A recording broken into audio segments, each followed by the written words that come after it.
Bugün sizlerle bir paraya yapım paylaşıyorum.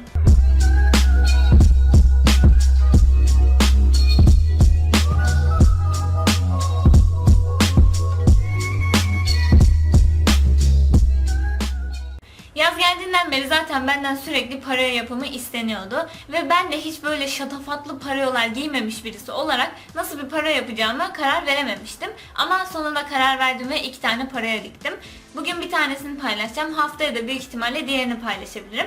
Bugün paylaşacağım şey elde dikmek için olan bir şey. Yani dikiş makineniz olsun olmasın bu parayı dikebilirsiniz. Önemli olan kumaşınız. Kumaşınız ya dantel kumaş olacak ya da gördüğünüz gibi işte benim kullandığım gibi delikli bir kumaş olacak. O tarz bir kumaş kullanırsanız eğer elinizde diktiğiniz zaman hiç asla belli olmayacak ve çok profesyonel gibi görünebilecek bir sonuç elde edersiniz. Elinde dikiş makinesi olmayıp da beni izleyenler için de bir şeyler yapmak istedim açıkçası.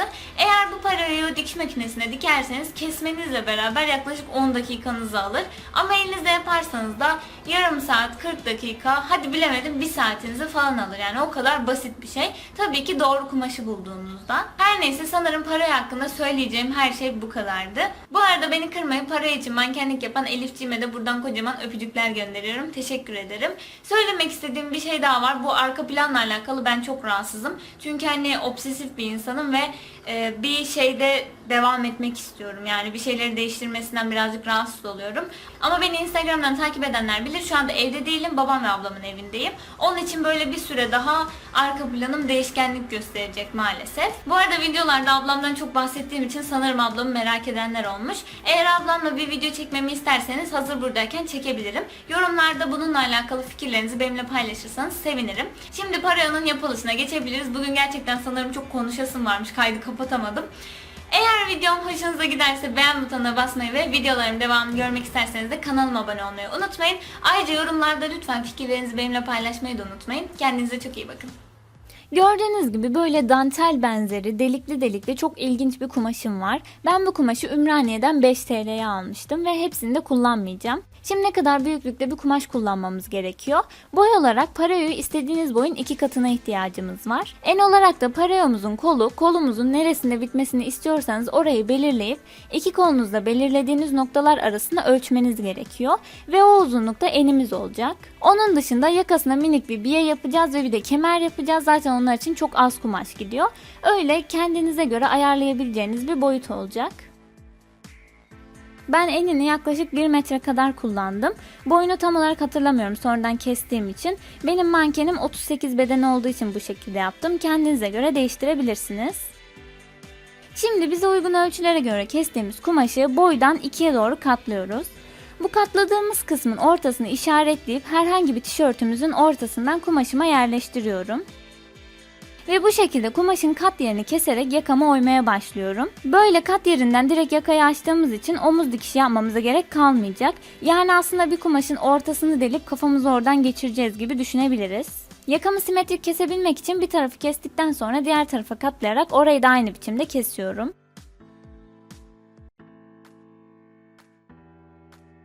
Arka kısmı da göz kararı oyduktan sonra yakamı açmış oluyorum. Yakası geniş bir kıyafet seçerseniz çok daha iyi olur giyinme kolaylığı açısından. Hem de böyle biraz omuzlara düşünce daha hoş bir görüntüsü oluyor bence. Onun için biraz geniş yakalı yaptım ben. Şimdi kolumun açıklığını işaretliyorum. Burada yine ben göz kararı yan tarafın yarısından biraz az olacak şekilde 30 santim kadar ayarladım. Giyinme kolaylığı açısından çok dar yapmamanızı öneririm. Sonuçta ıslak da giyeceksiniz onu ve hani kol geçirmek biraz daha zor olabilir. Ama yine de belimize gelen yükseklikten aşağı inmemesine de dikkat ederseniz iyi olur. Şimdi etek ucundan kol için işaretlediğimiz kısma kadar dikiyorum. Burada mütemadiyen dikiyoruz. Yani biraz uzun sürüyor elde dikiş diktiğimiz için. Ama yani biraz düz olmasına dikkat ederek dikerseniz çok güzel bir sonuç elde edersiniz. Elinizde dikiş yaparken bu şekilde iğneyi bir ileri yarım geri olarak ilerletirseniz normal bir şekilde dikmenize göre kapalı ve sağlam bir dikiş elde edersiniz.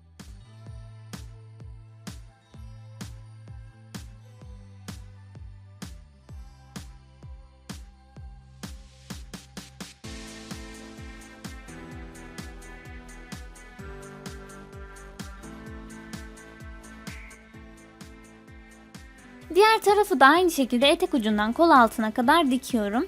Burada eğer makine kullanırsanız çok kısa ve kolay olur ama elinizde de gördüğünüz gibi dikebilirsiniz. Makine şart değil yani.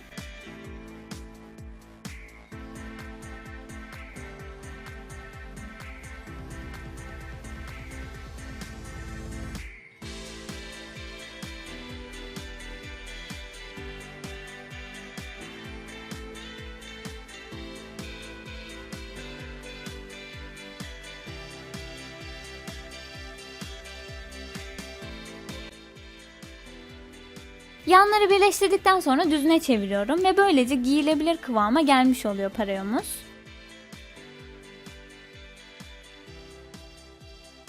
Şimdi yakasına biye gibi bir şey yapacağım. Bunun için sık desenli kısımdan bir şerit kestim ve ikiye katlayıp arasına yakanın kenarını alarak iğneliyorum. Biyenin tabii ki verev kesilmesi gerekiyor ama kumaşım çok parçalı parçalı olduğu için eğer verev şekilde kesseydim hiç güzel bir görüntü oluşmazdı. Ben direkt bir şerit kestim onun için. Yani zaten omuzlardan düşük bir yaka olacağı için çok fazla göze çarpmayacak o potluğu.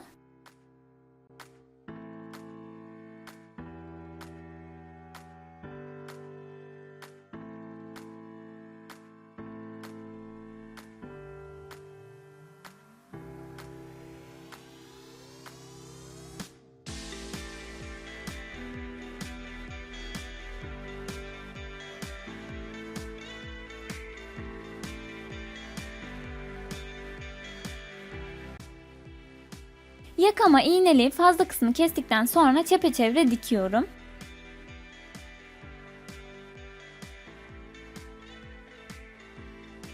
İpinizi kumaşınıza yakın bir renk seçerseniz ve kumaşınız böyle delikli dantelli karışık bir kumaşsa hiç dikiş görünmüyor gerçekten.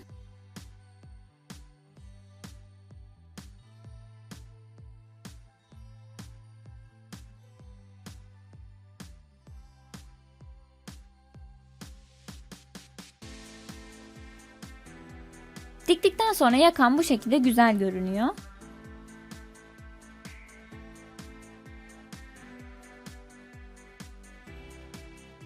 Şimdi kemer yapacağım. Kemer için yine sadece düz bir şerit kesiyorum. Ve bunu direkt kemer olarak kullanacağım. Kumaşım zaten sıfır ipliklenme yapıyor. Hani hiçbir şekilde bir yerinden iplik çıkmıyor. Ama eğer mesela dantel kumaş kullanırsanız ikiye katlayıp kenarından diktikten sonra tersini çevirirseniz daha güzel bir sonuç elde edebilirsiniz.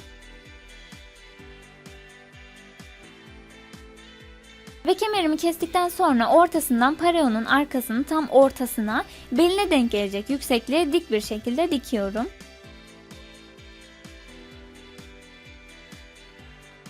Bu dikişi yapmaya da bilirsiniz ama orada burada kemerin kaybolmaması için ben arka ortadan birleştirmekten yanayım.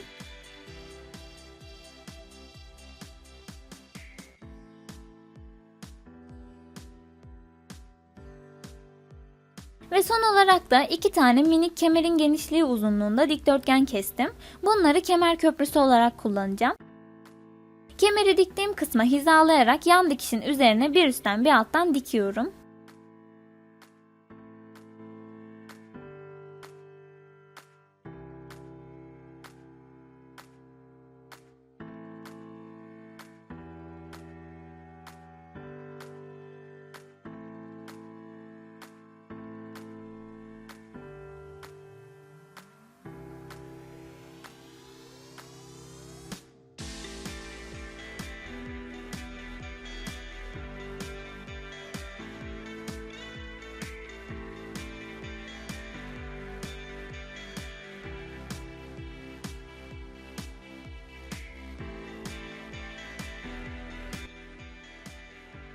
Ve böylece kemer köprülerim de hazır oluyor. Yani biraz bornoz mantığı var diyebilirim aslında.